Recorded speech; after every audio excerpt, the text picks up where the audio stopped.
Monsieur le Président, on vous fait une lettre. Le déserteur de Boris Vian est entonné par des élus communaux.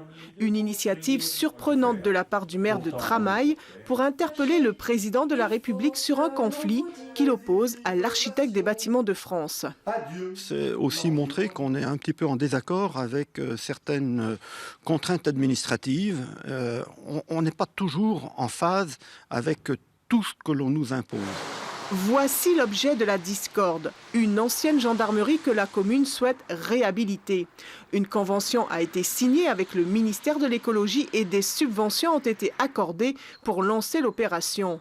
Problème, l'édifice se trouve dans le périmètre d'un château classé patrimoine historique, d'où le refus de travaux d'isolation extérieure de la façade par l'architecte des bâtiments de France. Ne pas faire l'isolation extérieure, c'est tout d'abord perdre des subventions du conseil régional sur cette isolation extérieure. C'est ensuite perdre des loyers, une partie des loyers, parce qu'on va diminuer la surface habitable en mettant l'isolation à l'intérieur. C'est ensuite augmenter les coûts de réalisation, parce que de toute façon, il faudra refaire la façade, c'est-à-dire très certainement démolir l'enduit, et ça va nous coûter beaucoup plus cher qu'avec une simple isolation extérieure. À quelques kilomètres de là, à Trembly, le maire rencontre les mêmes difficultés. Ici, le bâtiment en question est une garderie située à côté de l'église, dont le clocher est classé. Là aussi, la solution d'une isolation intérieure n'est pas pensable pour l'élu.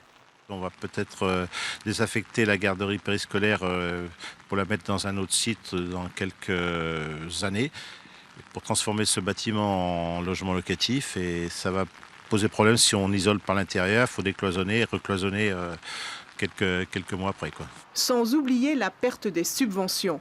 Les opérations sont pour l'instant suspendues. Après de nombreux recours et refus, Michel Maillat, maire de Tramail, a décidé de faire sa vidéo.